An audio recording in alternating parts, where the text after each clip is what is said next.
ሰላም ጤና ይስጥልን እንደምን አርፍዳችኋል የተከበራችሁ የ433 ቤተሰቦች በሳምንቱ መጨረሻ ትናንት በተደረጉ የእንግሊዝ ፕሪሚየር ሊግ ወሳኝ ጨዋታዎች ዙሪያ ሚቃኘው ዝግጅታችንን ለመጀመሪያውን እዚህ ስቱዲዮ ተገኝተናል። ማርቆስ ኤልያስ እና ዮናስ አዘዘነን በእንግሊዝ ፕሪሚየር ሊግ በተደረጉ ጨዋታዎች ትናንት ቅዳሜ በተለይ በጣም ብዙ ደረጃ ለውጡ ላይ ከፍተኛ ተጽዕኖ የፈጠሩ ውጤቶች ተመዝግበዋል። አርሰናል ከ18 ጨዋታ በኋላ ሽንፈት አስተናግዷል በቪላ ፓርክ። ይህን ተከትሎ ማንቸስተር ሲቲ አድቫንቴጁን በመጠቀም የነጥብ ልዩነቱን ወደ 2 ዝቅ አድርጓል በኤቲሃድ ሰንደርላንድን ካሸነፈ በኋላ። ሌላው ቼልሲ በተለይ በአርሰናል ነጥብ መጣል ልዩነቱን ያጠባል ተብሎ ተጠብቆ ነበር። ነገር ግን ከቦርንመዝ ጋር አቻ ተለያይቶ 2 ነጥቦች እንደዚሁ አባክኗል። ሊቨርፑል ከዌስትሃሙ ጨዋታ በኋላ በ2 ተከታታይ ጨዋታዎች አቻ ወጥቷል። እነዚህ ጨዋታዎች በጣም ትኩረት የሚስቡ ናቸው። በተለይ ደግሞ በሊቨርፑል እና በሞሳላ በአርነ ስሎት እና በሞሳላ መካከል ክፍተቶች እንዳሉ የሚገልጹ መረጃዎች የወጡ ነው ከትላንቱ ከኢላን ሮድ የአቻ ውጤት በኋላ። በአርሰናል በኩል ደግሞ የመጀመሪያውን ሽንፈት ከ18 ጨዋታ በኋላ አስተናግዷል። በተለይ የተከላካዮች ጉዳት የፈጠረው መሳሳት በደንብ በአርሰናል ቤት ውስጥ የተመለከትን ነው የሚሉ በርካቶች ናቸው። በእነዚህ ጉዳዮች ላይ ነው ቆይታ የምናደርገው። እናንተም የዩቱብ ገጻችን ማርኪዮኒ ሚሊሻ 433 ማርኪዮኒ ሚሊሻን ላይክ፣ ሰብስክራይብ፣ ሼር በማድረግ ቤተሰብ እንድትሆኑ በድጋሚ እንጋብዛለን። ማርክ፣ ትላንትና ያልጠበቁ ውጤቶች ተመዝግበዋል። በእርግጥ በዚህ ሰዓት ከሜዳ ውጭ ማንም ሄዶ መጫወት የሚጠላው ቦታ ቪላ ፓርክ እንደሆነ አስቀድሞ ሲነገር ነበር። በትክክልም ለምን እንደሆነ ትላንት የአስቶን ቪላ ድል በሚገባ አሳይቶ ያለፈ ይመስላል እና አርሰናል ሽንፈት አስተናግዷል። ሽንፈት የነጥብ ልዩነቱን ያወረደው መጥቷን ወደ 2 ዝቅ ብሏል ከማንቸስተር ሲቲ ከቪላ 3 ነጥብ እና ትላንት የጠበቀው ነበር። እንዴት ነበር ማርክ የአስቶን ቪላው ሽንፈት ያርሰናል? አርሰናል እንግዲህ የተከላካይ መስመሩ ጉዳይ አሁንም ጥያቄ እየተነሳበት ነው የሚገኘው። በእርግጥ የስኳድ ዴብዙ ጥያቄ የሚነሳበት ጉዳይ አይደለም። ጉዳት ላይ የነበሩ ተጫዋቾች ከጉዳት አገግመው ተመልሰዋል። ግን ከወገብ በላይ ያሉ ተጫዋቾች ናቸው። እንግዲህ ቪክቶር ዮኬሬሽ፣ ማርቲን ኦዴጋርድ፣ ሌሎችም ተጫዋቾች በዚህ ረገድ ወደ ሜዳ መመለሳቸው በጥሩ ጎኑ ሲገለጽ ነበር። ግን አሁንም ትንሽ ባለፉት ዓመታት ተመልክተን ማናውቀው አይነት የተከላካይ መስመሩ ድክመት በተለይ ከተጫዋቾች ጉዳት ጋር በተገናኘ ፈጥነው አለመመለሳቸው ገብርኤል ማጋሌሽ እና ዊሊያም ሳሊባ እንደዚሁ ጥያቄ የሚነሳበት ነውና ትናንትና አርሰናል ይህንን ጨዋታ ቢያንስ አቻ ይለያያል ወይንም ደግሞ ተቸግሮም ቢሆን ሊያሸንፍ ይችላል የሚለው ግምት ካልሆነ በስተቀር ይሸነፋል የሚለው ግምት ብዙም አልታየኝም። በግሌ ያሸንፋል የሚል እምነት ነበረኝ። ግን ደግሞ ሽንፈትን መዝግቧል። እንግዲህ መንገድ ላይ አንዳንድ እንቅፋቶች አሉ። አርሰናልም እንቅፋት ከሚሆኑበት ቡድኖች መካከል አንደኛው አስቶን ቪላ ነው። ከ2 ዓመት በፊት በ2023/24 የውድድር ዘመን በኤሚሬትስ የተደረገውን ጨዋታ እናስታውሳለን። አርሰናልን ከዋንጫ ያስቀረው ጨዋታ ያኛው ጨዋታ ነበር። በአስቶን ቪላ 2-0 የደረሰበት ሽንፈትና አሰልጣኝ ኡናይ ኤመሪ እንግዲህ 2018/19 የውድድር ዘመን በአርሰናል ነበሩ እስከ ኖቬምበር 2020 ድረስ እስከ ኖቬምበር 2019 ድረስ በአርሰናል ነበሩ። 1 ዓመት ከ4 ወር 5 ወር አካባቢ እና ለእያንዳንዱ ጨዋታ ቪዲዮ ትንታኔ ሰርቶ የሚገቡ አሰልጣኝ ናቸው። ይሄኛው ምናልባት በአርሰናል በኩል አስቶን ቪላ በሚሰጠው ትኩረት ልክ ነው ወይ የሚል ጥያቄም እንዲነሳ ያደርጋል በአርሰናል በኩል እና አንድ የማየው ነገር አርሰናል ቀድሞ ጎል ሲያስቆጥር ጨዋታ ማኔጅ ማድረግ ይችላል፣ ውጤቱን አስጠብቆ መውጣት ይችላል። እንደ 2004/5ቱ ቼልሲ ቀድሞ ጎል አስቆጥሮ ሲያበቃ ከዛ በኋላ ጨዋታውን በድል እንደሚወጣ ብዙዎች እርግጠኛ የሚሆኑበት ቡድን ነው። ከቅርብ ጊዜ ወዲህ ግን በተለይ ከሜዳ ውጭ ሲጫወት ቀድሞ ጎል ካስተናገደ በኋላ የማገገም ችግር የለበትም፣ ግን ደግሞ ውጤቱን ይዞ የመውጣት ችግር ያስተውለንበታል። ከሰንደርላንድ ጋር ባደረገው ጨዋታ እንግዲህ እስከ 74ኛው ደቂቃ ድረስ 36ኛው ደቂቃ ቀድሞ ጎል ተቆጠረበት። ከዛ በኋላ በሁለተኛው አጋማሽ ፈጥኖ ባስቆጠራቸው ጎሎች ወደ ጨዋታ ተመለሰ።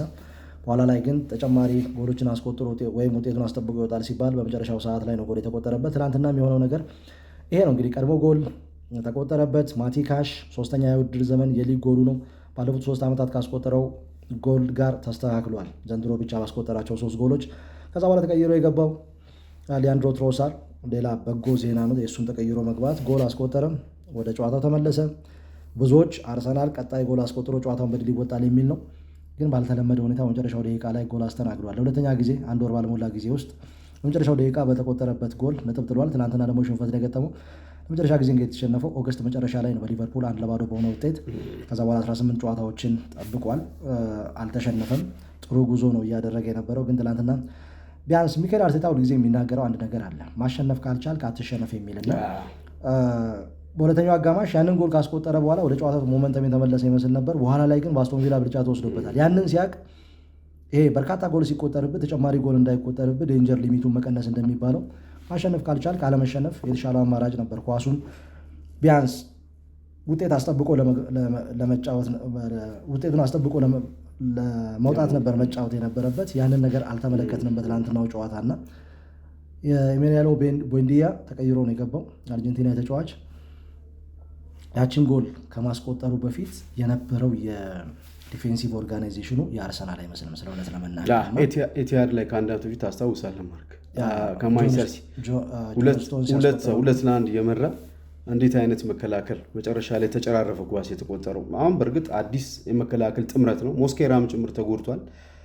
እዚህ ቦታ ላይ በተለይ ተከላካይ ክፍል ላይ ጋብርኤልና ሳሊባ ቢኖሩ ያለም ጥርጥር ጨዋታ መውጣት ችሉ ነበር። ኢቨን ለማሸነፍ የሚችሉበት የመጀመሪያውን ጎል ስትመለከት ዩሪያን ቲምበር በጭንቅላት የገጨው ኳስ ከሁለት አንዳቸው ቢሆኑ ኳሱን መመለስ ይችሉ ነበር። ከቼልሲ ጋር ማርክ ስታንፎርድ ብሪጅ ላይ የተቆጠረው የቆመ ኳስ ምናልባት ሁለቱ ተከላካዮች ቢኖሩ ቀድሞ ያን ኳስ የማሸነፍ እድል የነበራቸው ይመስላል።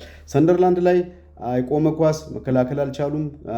መጀመሪያ ጎል ከሜዳቸው ውጭ ተጫውተው ያስተናገዱ፣ ቼልሲ ላይ የማዕዘን ምት አስተናገዱ። ትናንትና ተከላካይ ክፍሉ አዲስ ቢሆንም ተከላካይ ክፍሉ አዲስ ሲሆን ማለት ሌሎቹ ተከላካይ ክፍሉ ምን ያህል አግዘውታል። ትናንት በተለይ ኤቤሬቺዜ ከኳስ ውጭ በጣም ፓሲቭ እንደሆነ የታየበት የመጀመሪያ ጎል ሲቆጠር እያንዳንዱ ተጫዋች አደጋውን ማሽተት ቢችል ኖሮ በተለይ ኤቤሬቺዜ ማስወገድ ይቻል ነበር። ትልቁ ችግር ያርሰናል ተከታታይ 3 ጨዋታዎች ላይ ነጥብ የጣለበት ምክንያት ቀድሞ ጎል ማስተናገዱ ነው። ፈጥኖ ጎል የሚያስቆጥር ቡድን ቢሆን ተጋጣሚ ስፔሶች ይለቃል። ድጋሚ ጎሎች በነ ማርቲኔሊ ማስቆጠር የሚችልበት እድል ነበርና አንዳንድ ተጫዋቾች አንደር ፐርፎርም እያደረጉ ነው።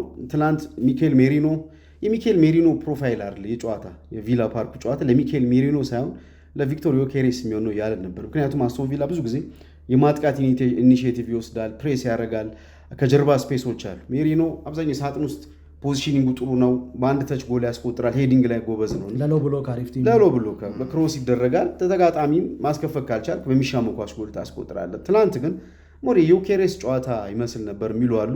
የማርቲን ኦዴጋርድ 90 ደቂቃ የነበረው ፐርፎርማንስ ብልጭ ድርግም የሚል ግን አንዳንዶች 90 ደቂቃ መጨረሱ ራሱ ተገቢነቱ ላይ ጥያቄ የሚያነሱ አሉ። ለምሳሌ አንድ ሲምፕል ፓስ ተጋጣሚ ድንገት ስፔስ በከፈተበት ሳለ በሲምፕል ፓስ ያነሱ ኤክስፕሎይት ማድረግ ሲቻል ያን ኳስ ፓስ ለማድረግ 6-7 ጊዜ አላስፈላጊ ተደጋጋሚ ተቾች ጭምር ሲያደርግ ተስተውሏልና በእርግጥ አንድ ጥሩ ሙከራ አድርጎ ኤሚ ማርቲኔዝ ያወጣበት የሚጠቀስ ነው።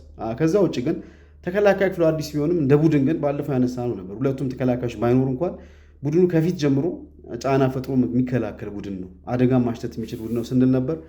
በተለይ ከኤዜ ጋር ኤዜ ኦፍ ዘ ቦል ሚኬል አርቴታ ከኤዜ ጋር ብዙ ልምድ ሜዳ ላይ መቆየት እንዳለበት የሚያሳይ አይነት ጨዋታ የተመለከትን ይመስለኛል። አቻ ውጤት ምናልባት ለአርሰናል መጥፊያውንም ነበር። ምክንያቱም እዚህ ሜዳ ላይ ማንቸስተር ሲቲ ተሸንፏል በአስቶን ቪላ ከአስቶን ቪላ ጋር ጨዋታ በሜዳው አቻ መውጣት አስከፊ ውጤት አይደለም ማርክና በመጨረሻው ሰዓት የአርሰናል የማይመስል ጎል አስተናግዶ ነው በሽንፈት የወጣውን። ጥያቄው በዚህ መንገድ እስከ መቼ ይቀጥላል ነው። አሁን ኢንጁሪ ባለፈው እንደውም በቀልድ መልክ ስናነሳ ነበር።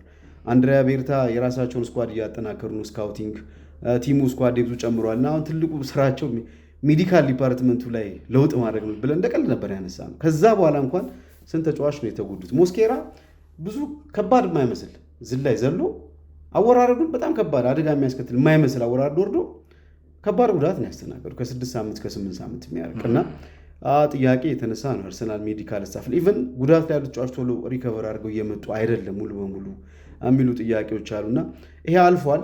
አሁን ለአርቴታ ግን ትልቁ ከባዱ ስራ እነዚህ ተጫዋች ቶሎ መቼ አገግሞ መቼ ነው የሚመለሱት? በተለይ ከጋብርኤል ሳሊባ ቀድሞ የሚመለስ ይመስለኛል ከጉዳቱ አንጻርና መቼ ነው ሳሊባ ቀድሞ የሚመለሰው የሚለው በጣም ትልቁ ጥያቄ ነው ይመስል። የተከላካይ መስመሩ ያው መጀመሪያ አካባቢ የቱንም ያህል የተከላካይ መስመር ጉዳት ቢደርስበት አንድም ባለው የስኳድ ጥልቀት እዛ ቦታ ላይ 3 የመሃል ተከላካዮች ማድረግ ትችላለህ ስንል ነበረ። የገብርኤል ማጋሊሽ እና ዊሊያም ሳሊባ ጥምረት እንዳለ ሆኖ ሪካርዶ ካላፊዮሪ ከቤን ዋይት እና ፔሮ ኢንካፒ ከክሪስቲያን ሞስኬራ ጋር እንዲህ ስንል ነበር። ያ አሁን ሰው በሰው በመተካት ደረጃ ችግር የለውም፣ ግን ሚናን በመተካት ወይም ደግሞ ኃላፊነቱን በአግባቡ በመወጣት ደረጃ በዊሊያም ሳሊባ እና በገብርኤል ማጋሊሽ ደረጃ እንዳልሆኑ ግልጽ፣ ሌላው ጥምረት ጥያቄ የለው። ስለዚህ የተከላካይ መስመሩ ድክመት ከታወቀ ቤኖይት ወደ ሴንተር ባክ መምጣት ይችላል። የተሻለ ቁመት ያለው ተጫዋች ነው ከዩሪያን ቲምበር አንጻር። የተከላካይ መስመሩ ድክመት ከታወቀ በሶስት ነገሮች ማሻሻል ትችላለህ ወይንም ደግሞ ክፍተቱን መሸፈን ትችላለህ። አንደኛ ፊት ላይ ያሉ ተጫዋቾች ፕሬስ በማድረግ ከኋላ ላይ ያለውን ጫና መቀነስ ይቻላል። ሁለተኛ በፖሴሽን ያንን ማድረግ ይቻላል። ሶስተኛ ሁለት የአማካይ ተከላካይ መጠቀም፣ ከቦታቸው የማይንቀሳቀሱ ዲሲፕሊን የሆኑ ተጫዋቾች። በእርግጥ አሁን በትላንትናው ጨዋታ ዴክላን ራይስ ነበረ፣ ማርቲን ዙቢሜንዲ ነበረ፣ ከዛ ውጪ ማርቲን ኦዴጋርድ ነበር። ይሄ የአርሰናል ደጋፊዎች ሁልጊዜም በየጨዋታው ሊመለከቱት የሚገባ ወይም የሚፈልጉት አይነት ጥምረት ነው። ግን ደግሞ ለተከላካይ መስመሩ ማን ነው በቂ ሽፋን የሚሰጠው የሚለው ነገር ኖርጋርድ መጠቀም አልነበረበትም። እንደዚህ ጨዋታ ነበር። ሁለቱን አንድ ላይ መጠቀም ቢቻል ከማርቲን ዙቢሜንዲ ጋር የተሻለ ሊሆን ይችል ነበረ። ግን በአንድ በኩል ደግሞ ሚዛናዊ እንዳይሆን የሚያደርግ ኤቤሬቺ ኤዜ፣ ሚካኤል ሜሬኖ እና ቡካዮ ሳካ። ኤቤሬቺ ኤዜም በዚህ ቡድን ውስጥ ማሰለፍ አለብኝ ብሎ ስላሰበ እንጂ የተጫዋቹ ቦታ የት እንደሆነ ይታወቃል። ገብርኤል ማርቲኔሊ እና ሊያንድሮ ትሮሳር የሚጫወቱበት ቦታ ነው ያ ቦታ እንጂ ኤቤሬቺ ኤዜ የበለጠ ወደ መሀል ሜዳ ገብቶ ሲጫወት ነው የተሻለ ተጫዋች የሚሆነው። ኦዴጋርድ መመለሱ ይበልጥ ወደ ዳር አውጥቶታል። የስፐርሱ ጨዋታ ላይ ተመልክተናል እዛ ቦታ ላይ እንዴት እንደሚስማማው። አንዳንድ ጊዜ ሁለቱንም ተጫዋቾች የማሰለፍ ነገር አለ። ግን የበለጠ ቡድኑን ሚዛናዊ የሚያደርገው ዴክላን ራይስ ነው መከላከሉ ላይ። ከዛ ውጭ ከሳጥን ሳጥን ደግሞ እየሮጠ በመሄድ የማጥቃቱ እንቅስቃሴ ላይ ያንን የሚያደርግ ተጫዋች ነው እና ዞሮ ዞሮ ይሄ ዌክ አፕ ኮል ነው፣ መጥፎ አይደለም። ከአርሰናል ኤክስፔክቴሽን አንጻር ካየነው ነው እንጂ 18 ተከታታይ ጨዋታ ሳይሸነፍ በዚህ ዘመን እግር ኳስ ያሁን በእንግሊዝ ፕሪሚየር ሊግ በጣም ከባድ ነው። ለባየር ሙኒክ ወይም ሌሎች ቡድኖች ቢያደርጉት ከሊጉ ስታንዳርድ አንጻር ነው ልትል ትችላለህ። በእንግሊዝ ፕሪሚየር ሊግ ግን ይህንን ማድረግ በጣም ከባድ ነው። አርሰናል ግን ያው ደረጃው እጅግ በጣም ከፍ ብሏል። እያንዳንዱን ጨዋታ የማሸነፍ ግዴታ ውስጥ ገብቶ ነው። ኢቭን ትናንትና ተሸነፈ ብዙ ያን ያህል መነገሩ አስገራሚ አይደለም።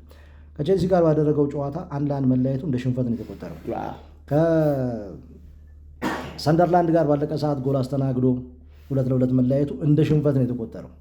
ተጫዋቾቹ ሚካኤል አርቴታ አንገታቸውን ደፍተው ነው ወደ መልበሻ ክፍል የገቡት፣ ደጋፊዎችን ቀና ብሎ ለማየት እስከ መፍራት ድረስ እና ይህ ደረጃውን የሚያሳይ ነው በአርሰናል በኩል የተመለከትነው። እና ግን ሚካኤል አርቴታ በአስቶን ቪላ በኩል አስቶን ቪላ ሁልጊዜም ለሚካኤል አርቴታ በጣም ከባዱ ቡድን ነው። 6ኛ ሽንፈቱ ነው ትናንትና። ሚካኤል አርቴታ አርሰናልን ከያዘ በኋላ በአስቶን ቪላ የደረሰበት ሽንፈት፣ በማንቸስተር ሲቲ የደረሰበት 7 ሽንፈት ብቻ ነው በዚህ ረገድ ከፍተኛውን ቦታ የሚወስደውና ቀደም ያልኩት ነገር ነው። ማሸነፍ ካልቻልክ አለመሸነፍ የተሻለው አማራጭ ሊሆን ይችላል እና ወትሮ የምናውቀው አርሰናል በመጨረሻው ደቂቃ ላይ ጎል ሲያስቆጥር ነው፣ በተለይ በሴንት ጄምስ ፓርክ ዘንድሮ። አሁን ግን ለሁለተኛ ጊዜ 1 ወር ባልሞላ ጊዜ ውስጥ በመጨረሻው ደቂቃ ላይ ያ ለምንድን ነው የሆነው? ትኩረት በሁለት ምክንያት ታጣለ። አንደኛ ወደ ጨዋታ ቅኝት ቀድማ አለመግባት፣ ሁለተኛው ደግሞ የዛሉ እግሮች ያን ተከትሎ አእምሮ ሲደክም የሚፈጠር የትኩረት ማጣት ችግር ነው እና ሁለት ከሜዳ ውጪ ጨዋታዎች ስታዲየም ኦፍ ላይት እና ቪላ ፓርክ ላይ በመጨረሻው ደቂቃ እንዲያሸንፍ ኤክስፔክት በሚደረግባቸው 2 ጨዋታዎች መጨረሻው ደቂቃ ላይ አርሰናል ጎል ካስተናገደ የፊትነስ ጉዳይም ጥያቄ የሚነሳበት ይመስለኛል። ከተከላካዮቹ አለመኖር ባሻገር 18 ጨዋታ ቅድም ያነሳው በዛ በ18 ጨዋታ ያለመሸነፍ ጉዞ ውስጥ ቡድኑ ስትሮንግ ነበር፣ ምንም ጥያቄ የለውም። ሁለቱም ተከላካዮች ነበሩ፣ ሳሊባ እና ጋብሪኤል። ከዛ ውጭ ያው ረጅም ጉዳት ላይ የነበሩት ተጫዋቾች ናቸው የነበሩት እና በንጽጽር ስቴብል የነበረ ቡድን ነው። አሁን ይሄ የውጤት መንገራገጭ እየመጣ ያለው ሳሊባ ጋብሪኤል በሌሉበት ጨዋታ። ስለዚህ አሁን በቀጣይ እነዚህ ተጫዋቾቿ የሚመለሱበት ቀን አይታወቅም። ስለዚህ አሁን አርሰናል የማይታወቅ አንቻርተርድ ቴሪቶሪ የሚሉት ማለት ነው እዛ ውስጥ ነው ያለው። ስለዚህ ከ18ቱ ተከታታይ ያለመሸነፍ ጉዞዎች በኋላ ይሄኛው ጅማሩ የውጤቱ መዳከም ጅማሩ እንዳይሆን ስጋት ስላለ፣ ምክንያቱም ሁለቱ ሴንተር ባኮች በእነዚህ ጊዜያቶች ነበሩ፣ ስትሮንግ ነበር ቲሙ። እርግጠኛ ነኝ እነሱ ቢኖሩ በዚህ መንገድ አሁን አናወራም ነበር ቢያንስ ማለት ነው። እና አሁን እነዚህ ተጫዋቾች የሉም። በእርግጥ በቀጣይ 4 ጨዋታዎች በሜዳው ይጫወታል። አንድ ከሜዳው ውጪና 3 በሜዳው ጨዋታ ያደርጋል። በእነዚህ ጨዋታዎች ማገገም የሚችልበት እድል አለ እና በእነዚህ ጨዋታዎች ወልቭስ በነጽር ደከም ያሉ ቡድኖች ናቸው የሚያገኘው። ምና ብራይተን ከሜዳ ውጭ በሜዳው ኒውካስል አለ። እነዚህ ፈታኞች ናቸው። ግን አትሊስት አሁን በወልቭስን አሸንፎ ሌሎችን ጨዋታዎች የሚያገግም ከሆናሉ ባለው ኳሊቲ ቢያንስ ሳሊባ መመለስ ይችላል። ግን በዚህ ጊዜ ውስጥ አሁን በፍጥነት እነዚህ ተጫዋቾች የማይመጡ ከሆነና በኢንካፒ በእንደዚህ አይነት በሜክሺፍት ወይም ደግሞ ከቤንች ላይ በሚነሱ ስኳር ተጫዋቾች አርሰናል የሚጨርስ ከሆነ አሁንም ይበልጥ አደጋው እየከፋ ሊመጣ ይችላል የሚል ስጋት አለኝ እኔ አሁን በአርሰናል በኩል ማርክ በ2023-24 የውድድር ዘመን ይመስለኛል ገና ሊጉ በተጀመረ ጊዜ አንድ እቅድ ነበረው ሚካኤል አርቴታ። ገብርኤል ማጋሊሽ የእቅዱ አካል አልነበረም። ቶማስ ፓርቲን ወደ ቀኝ መስመር ተከላካይ አምጥቶ ቤን ዋይትን ከዊሊያም ሳሊባ ጋር በማጣመር ኦሌክዛንደር ዚንቼንኮን ከግራ መስመር የማስነሳት እቅድ ነበር የነበረውና በኋላ ላይ ገብርኤል ማጋሊሽ እንደውም ከቡድኑ ጋር ይለያያል የሚሉ ብዙ አስተያየቶች ነበሩ። ግን ቶማስ ፓርቲ ተጎዳ። ከዛ በኋላ ቤን ዋይትን ወደ ቀኝ መልሶ ገብርኤል ማጋሊሽን ከዊሊያም ሳሊባ ጋር ነበር ያጣመረው። ከዛ በኋላ የሚገርም የተከላካይ መስመር ነበር የተመለከትነው እና እንዲህ አይነት እቅድ ካለው አሁን ለጊዜው ቤን ዋይትን ከፒየሮ ኢንካፔ ጋር አጣምሮ ግራ ላይ እንዳለ ሪካርዶ ካላፊዮሪ ወደ ቀኝ መስመር በማውጣት ደግሞ ዩሪያን ቲምበርን ማሰለፍ ቢችል አንድም በቁመት የተሻለ ነው፣ ሁለተኛ እንግሊዛዊ ነው። ቦታውንም በሚገባ ይሄ በፋይቲንግ ስፒሪት ደረጃ በሚገባ ጠንቆ ያውቀዋል። 50 ሚሊዮን ፓውንድ ወጥቶበት ወደ አርሰናልም ሲመጣ የመጣው ለመሀል ተከላካይ ቦታ ላይ ነው ቤን ዋይት። ስለዚህ የተሻለውን አማራጭ መሀል ተከላካይ ቦታ ላይ ማንም ባሰልፍ የተሻለ ሊሆን ይችላል ከዩሪያን ቲምበር እና ከቤን ዋይት። ቀይ መስመር ተከላካይ ላይ ደግሞ ማን ነው የተሻለው ተጫዋች? እንግዲህ ከዚህ ቀደም የምናውቀው ቤን ዋይት፣ ማርቲን ኦዴጋርድ እና ቡካዮ ሳካ የቀይ መስመር አስፈሪው ጥምረት ነበረ። ከቅርብ ጊዜ ወዲህ ደግሞ ቤን ዋይት በጉዳት ምክንያት ከሜዳ በራቀበት ጊዜ ዩሪያን ቲምበር፣ ቡካዮ ሳካ እና ማርቲን ኦዴጋርድ ነበሩ። ስለዚህ ለእኔ አሁን ባለው ሁኔታ ሁለቱ የመሀል ተከላካዮች ከጉዳት አገግመው እስኪመለሱ ድረስ ቤን ዋይትን ከፒየሮ ኢንካፔ ጋር ማጣመር የተሻለው መፍትሄ ይመስለኛል።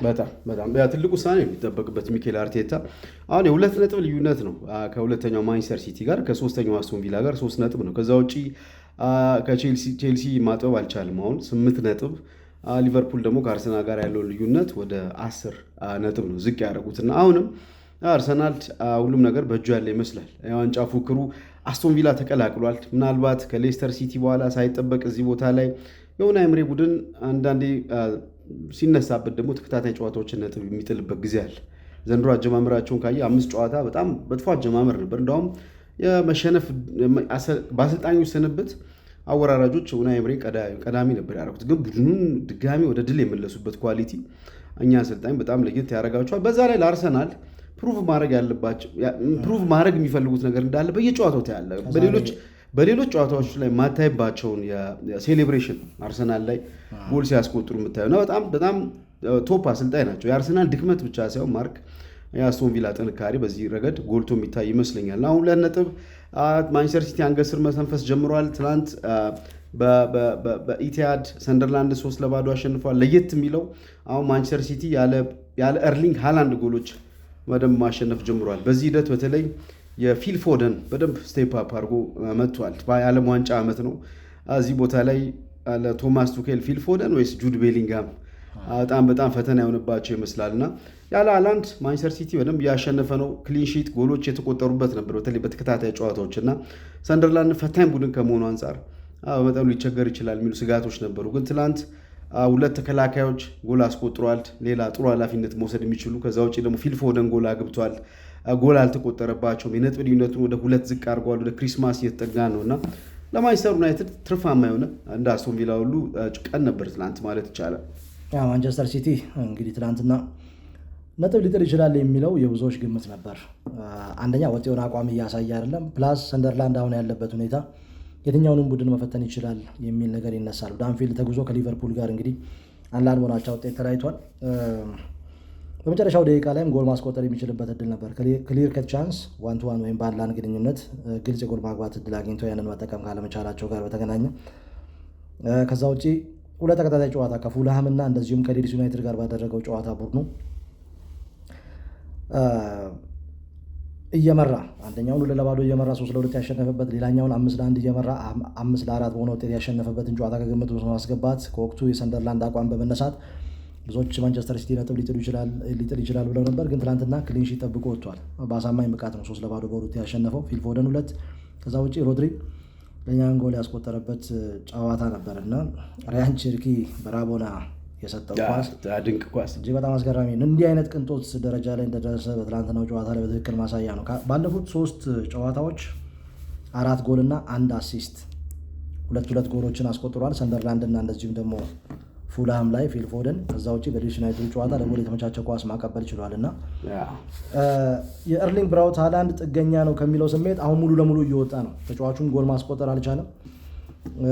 ከዛ ውጭ እንደ ቡድን መጫወት እንዳለበትም እንደ ቡድን ማሸነፍ እንዳለበትም በሚገባ የተረዳ ይመስለኛል ፔፕ ጋርዲዮላ እና በፊት በነበረው ትሬንድ የበለጠ ቡድኑ የመልሶ ማጥቃት እንቅስቃሴ ሲያከናውን ጎል ለማስቆጠር የሚጠቅመው ተጫዋች ኤርሊንግ ብራውት ሃላንድ ነበር። አሁን ግን ኳስ እየያዘ ተጋጣሚ ቡድን ሜዳ ላይ በቁጥር በዝቶ እየቀረበ ነው ያለው እና ያ ደግሞ ጎሎች ከተለያየ አቅጣጫ እንዲቆጠር ያደርገዋል።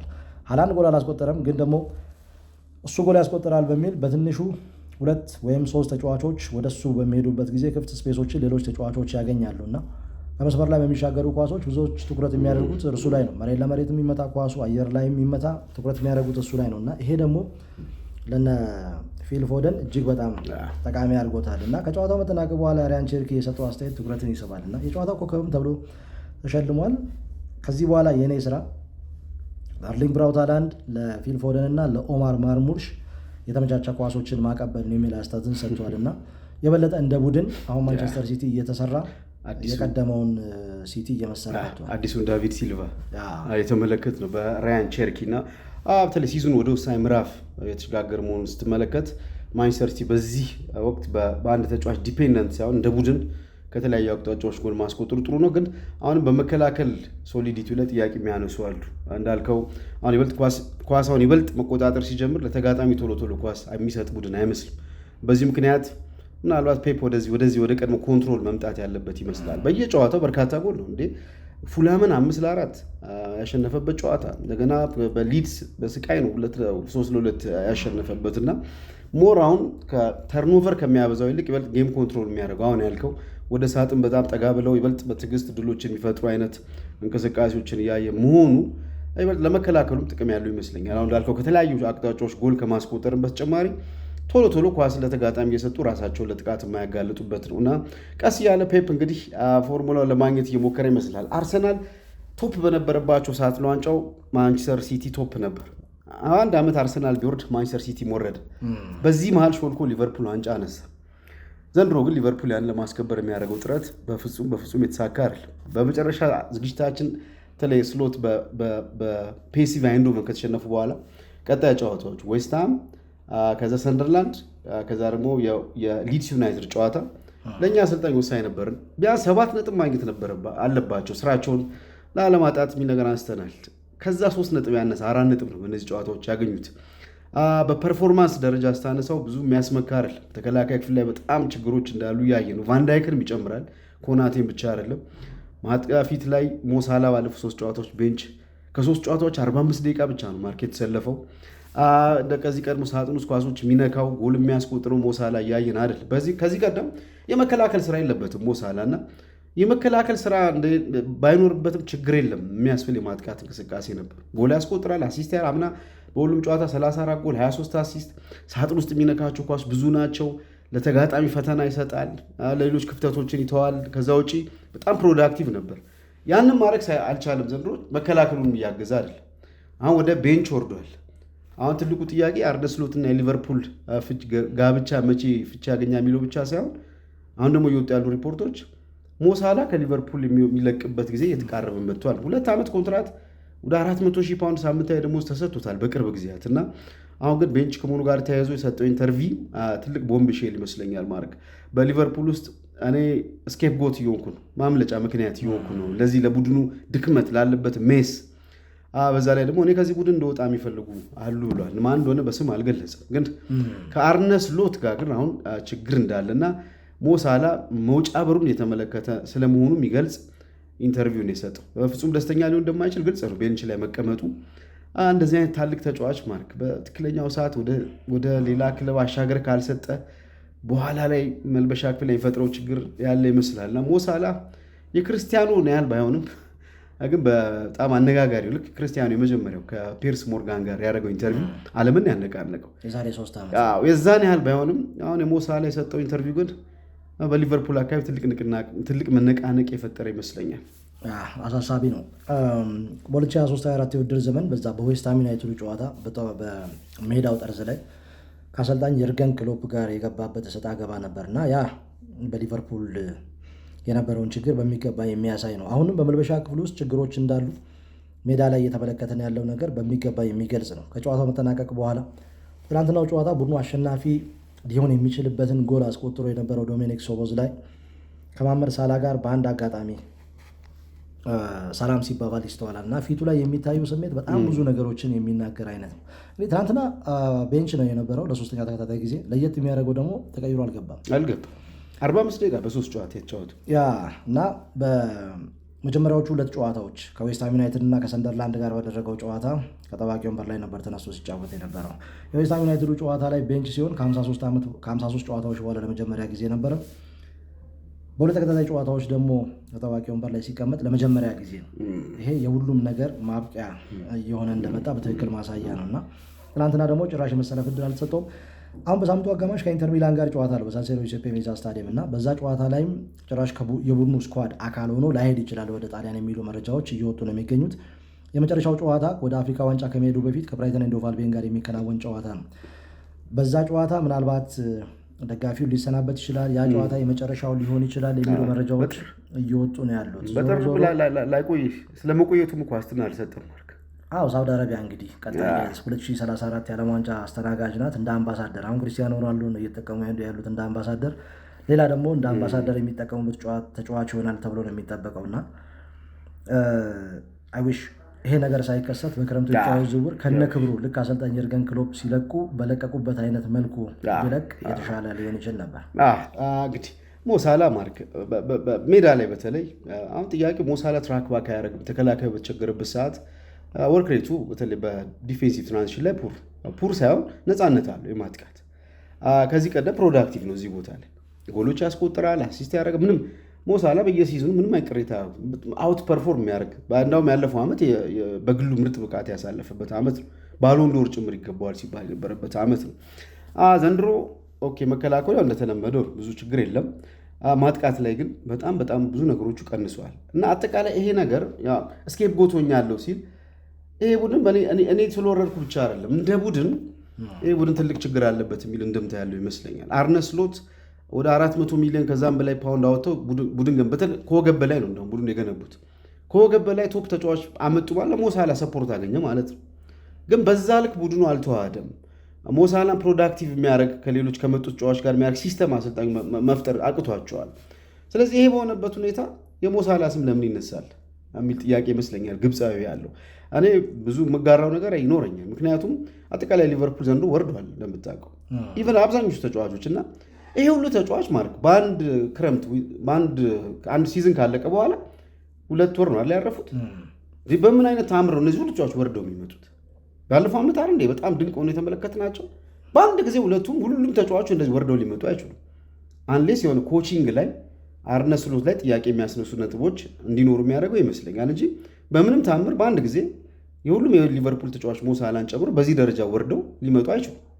እና ጣቶች ሞሳላ ላይ ሳይሆን መቀሰር ያለባቸው በእኔ አሰልጣኙ አርነ ስሎት ላይ ነው መሆን ያለበት የሚል እምነት ነው ያለኝ። ከ3 ጨዋታ ያስመዘገቡት 4 ነጥብ ነው። እኔ እንዳውም አሁን የሚመስለኝ የሊቨርፑል ሰዎች ኤፍኤስጂ 5 ነጥብ ኤፍኤስጂ አሁን እሳቸውን አሰናብተው ከዛ ነው አሰልጣኝ ፍለጋ የሚገቡት። ግን አሁን ቀጣዩን አሰልጣኝ መጀመሪያ ሰኪዩር ማድረግ የፈለጉ ነው ይመስለኝ ማርክ። ያንን አሰልጣኝ እንደሚያገኙ ግሪን ላይት ካገኙ በኋላ ግን አርነ ስሎት ማሰናበታቸው የሚቀር አይመስለኝም። አሁን ባለፈው አንስተን ነበር በባክስሪ ቢጫወቱም ኦሊቨር ግላስነር ለዚህ ደረጃ የተዘጋጁ አሰልጣኝ ናቸው ስንል ነበር። ስሞች ከሳቸው ጋር ነው የተያዘ ያለው ኦሊቨር ግላስነር። ምናልባት እኛ አሰልጣኝ ግሪን ላይት የሚሰጡ ከሆነ አርነ ስሎት ሊሰናበቱ ይችላሉ እና ቀጣዩን አሰልጣኝ ፍለጋ ጊዜ ለመግዛት ፈልገው እንጂ አሁን ኤፍኤስጂዎች በአርነ ስሎት ላይ ተስፋ የቆረጡ ይመስለኛል እና እሳቸው ቀንን እየቆጠሩ ነው። ማን ቀድሞ ይሄዳል ይመስለኛል ትልቁ ጥያቄ። ምናልባት ሞሳላ ለአፍሪካ ዋንጫ ሄዶ ሲመለስ አርነ ስሎትን ላይ ያገኛቸው ይችላል። ከዛ የሚመጣው አዲስ አሰልጣኝ ደግሞ ዳግም ሞሳላን ከነ ኢዛክ ከነ ኤኪቲኬ ጋር ከነ ቪርትስ ጋር የበልጥ የሚያዋሃድበት ፎርሙላ ሊያገኝና ምናልባት ሞሳላ የ2 ዓመት ኮንትራት ጨርሶ የሚወጣበት ምድል ሊኖር ይችላል ብዬ አስባለሁ። እሱ ድል እንዳለ ነው፣ ምንም ጥያቄ የለውም። እንግዲህ አሰልጣኙ ሞሳላ ትናንትና አልተሰለመም። የትናንትናው ጨዋታ ብዙ ነገር ማሳያ ነው። ያለፉት 2 ጨዋታዎችም ማሳያ ይመስለኛልና ትናንትና እንግዲህ እሱ ባልተሰለፈበት ጨዋታ ነው በ2 ደቂቃ ልዩነት ሁለተኛው አጋማሽ 2 ጎል አስቆጥሮ የተለመደውን ትሬንድ በመጀመሪያዎቹ 5-6 ጨዋታዎች ላይ ነበረው እየመራ በ2 ጎል ልዩነትም እየመራ ውጤት አስጠብቆ ያለመውጣት ችግር ነው የተመለከትንበትና ስለዚህ መሐመድ ሳላህ ባልተሰለፈበት ሁኔታ ላይ እሱ ላይ ጣት መቀሰር ትክክል እንዳልሆነ የትናንትናው ጨዋታ በትክክል ማሳያ ነው። እሱን ከማሰናበት አሰልጣኙን አሰናብቶ እንደ ቡድኑ ያለበትን ችግር በሌላ አሰልጣኝ መቅረፍ የተሻለ አማራጭ ይመስለኛል። የሱ ችግር ብቻ ይመስለኛል። አድማጮቻችን እናንተስ በዚህ ጉዳይ ላይ ምን ትላላችሁ? አርሰናል ሽንፈት አስተናግዷል። ምን ያህል የሽንፈት ጎጂ ይሆናል ከስነ ልቦና ጋር ተያይዞ ለቀጣይ የዋንጫ ፉክክር ላይ አሁን አርሰናል፣ ማንቸስተር ሲቲና አስቶን ቪላ ይበልጥ ጎላ ብለው መጥተዋል። እንዴት አገኛችኋቸው የሳምንቱ መጨረሻ ጨዋታዎች? የሞሳላስ ኢንተርቪው ምንን ያሳያል? እውነት የሊቨርፑል ችግር ሞሳላ ነው? ሞሳላ ስኬፕ ጎት ሆኗል በሊቨርፑል ወይስ በትክክል ሞሳላ ችግር ነው ቤንች ላይ መቀመጥ አለበት የሚለው ብዙ እያነጋገረ ያለ ይመስለኛል። እናንተስ በዚህ ጉዳይ ላይ ምን ትላላችሁ? በኮሜንት መስጫው ላይ እናንተ ሀሳባችሁን አጋሩን፣ እኛም መልሰን እናያቸዋለን። ከእናንተ ጋር በዚህ በኮሜንት ሴክሽን እንገናኛለን። አስተያየቶቻችሁን አድርሱን። 433 ማርኪዮኒ ሚሊሻ የዩቱብ ገጻችን እንደዚሁ ሼር በማድረግ የእኛ ቤተሰቦች እንድትሆኑ በድጋሚ እንጋብዛለን። በሌላ ዝግጅት እስከምንገናኝ ለአሁኑ በዚሁ እንሰናበታለን።